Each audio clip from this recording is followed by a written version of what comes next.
Welcome to this educational video on beta blockers. In this presentation, we'll explore the mechanisms of action, clinical indications, adverse effects, and prescribing considerations for this important class of cardiovascular medications. Beta blockers are among the most commonly prescribed drugs in clinical medicine, with applications ranging from heart failure to hypertension, arrhythmias, and beyond. Understanding how to use these agents effectively is essential for managing patients across many clinical scenarios.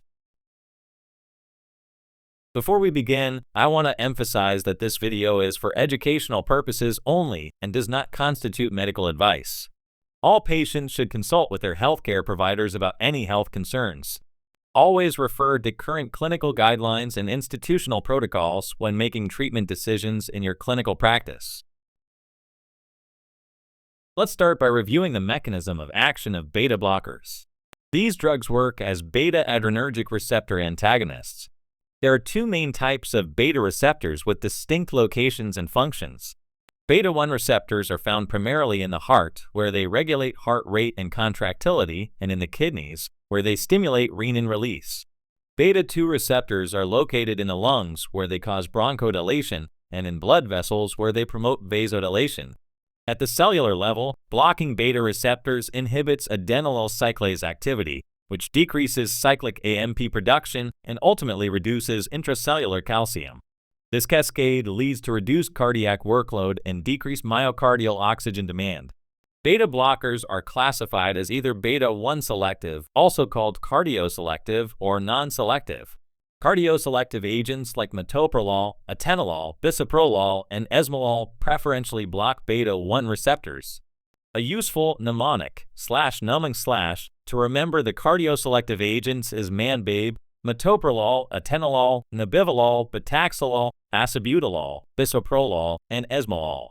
Non-selective agents block both beta-1 and beta-2 receptors and include propranolol, carvedilol, labetalol, and sotalol. Importantly, carvedilol and labetalol also have alpha-blocking properties, giving them additional vasodilatory effects. The degree of cardioselectivity varies among agents, and this selectivity is dose-dependent, decreasing at higher doses. Now let's discuss the major clinical indications for beta blockers.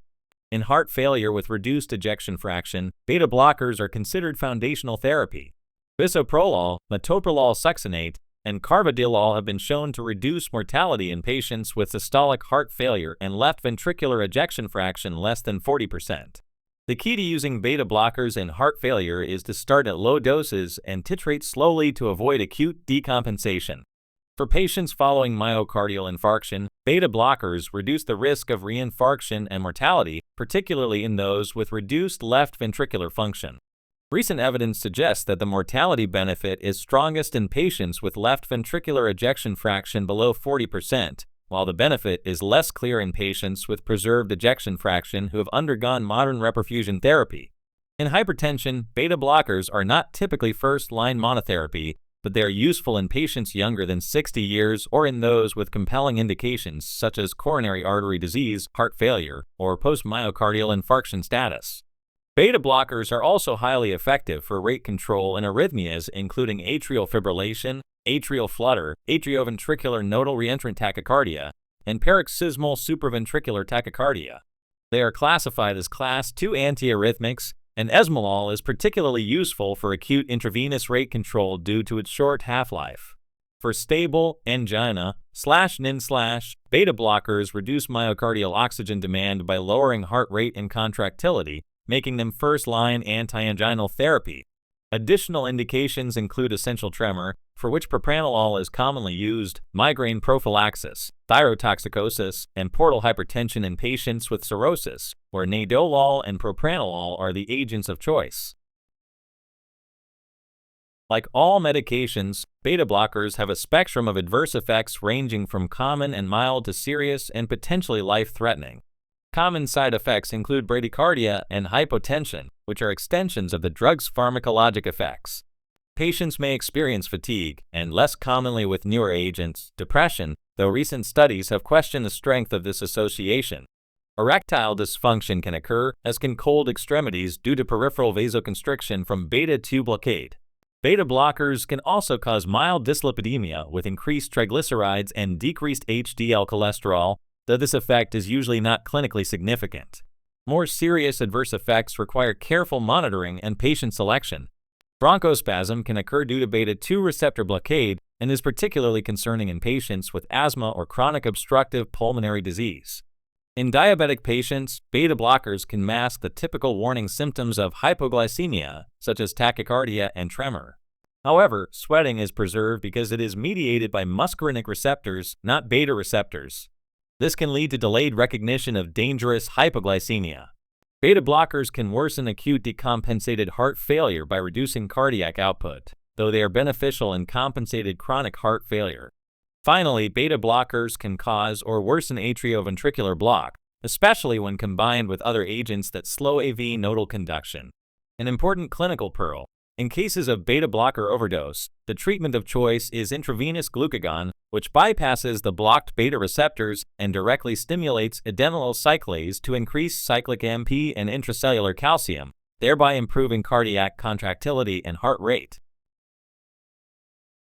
Understanding contraindications and drug interactions is crucial for safe beta blocker prescribing.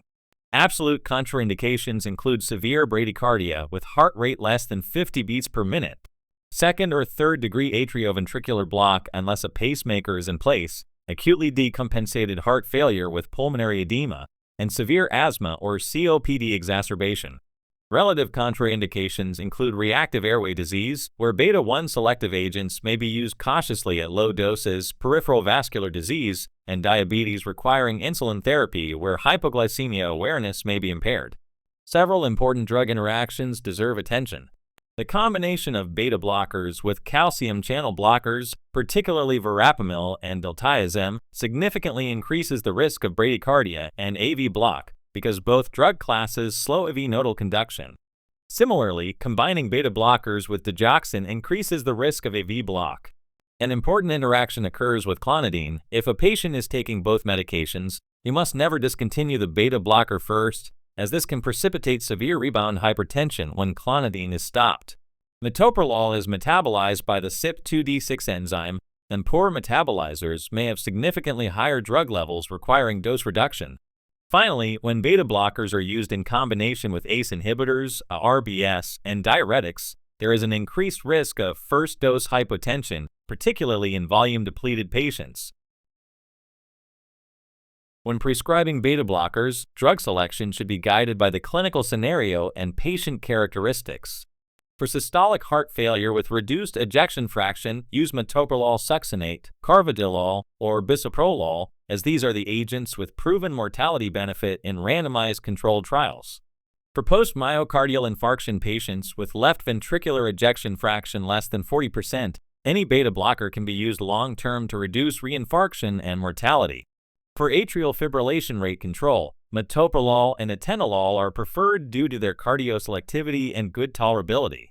In patients with hypertension and concurrent COPD, use low-dose metoprolol or atenolol since their beta-1 selectivity minimizes bronchospasm risk, though close monitoring is still required. For acute hypertensive emergencies, intravenous labetalol or esmolol are excellent choices due to their rapid onset and titratable effects. For stable angina/nin/, metoprolol and atenolol effectively reduce heart rate and myocardial oxygen demand. For migraine prophylaxis, propranolol and timolol are preferred due to their central nervous system penetration. Appropriate monitoring is essential to ensure both efficacy and safety of beta blocker therapy.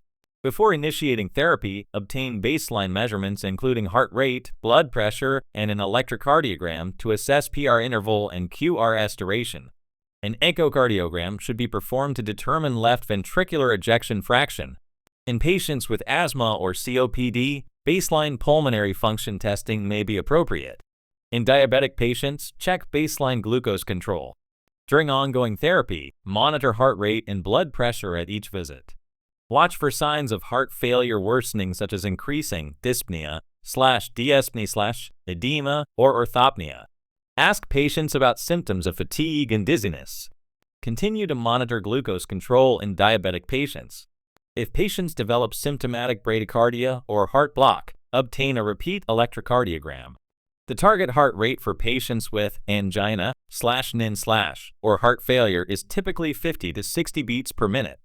Blood pressure should generally be maintained below 130 over 80 millimeters of mercury in most patients. Avoid letting heart rate fall below 50 beats per minute or systolic blood pressure below 90 millimeters of mercury, as this may indicate excessive beta blockade requiring dose adjustment. Let's summarize the key points about beta blockers. The mechanism of action involves blocking beta-adrenergic receptors, which decreases heart rate, contractility, and renin release, ultimately reducing myocardial oxygen demand. Cardioselective or beta-1 selective agents include metoprolol, atenolol, bisoprolol, and esmolol. These cause less bronchospasm and are preferred in patients with COPD. Non-selective agents that block both beta-1 and beta-2 receptors include propranolol, carvedilol, and labetalol, with carvedilol and labetalol also having alpha-blocking properties. Major indications include heart failure with reduced ejection fraction where they reduce mortality, post-myocardial infarction, hypertension, stable, angina/nin/, atrial fibrillation rate control, essential tremor, and migraine prophylaxis. Common side effects include bradycardia, hypotension, fatigue, cold extremities, and erectile dysfunction. Serious risks include bronchospasm in asthmatic patients, masking of hypoglycemia symptoms, AV block, and worsening of acute heart failure. Contraindications include severe bradycardia, second or third degree AV block, decompensated heart failure, and severe asthma. Important drug interactions occur with calcium channel blockers like verapamil and diltiazem, and with digoxin, all of which increase AV block risk. Discontinuing beta blockers before clonidine can precipitate rebound hypertension. Monitoring parameters include heart rate, blood pressure, electrocardiogram if symptomatic, glucose in diabetics, and watching for signs of heart failure. For beta blocker overdose, treatment includes intravenous glucagon, which bypasses the beta receptors, atropine for severe bradycardia, and vasopressors if needed. The information in this presentation is based on peer-reviewed medical literature and clinical practice guidelines. All references are listed on this slide with their full citations and DOI links for your review. Thank you for watching this educational video on beta blockers. Remember to always consult current guidelines and use evidence-based practice when making clinical decisions for your patients.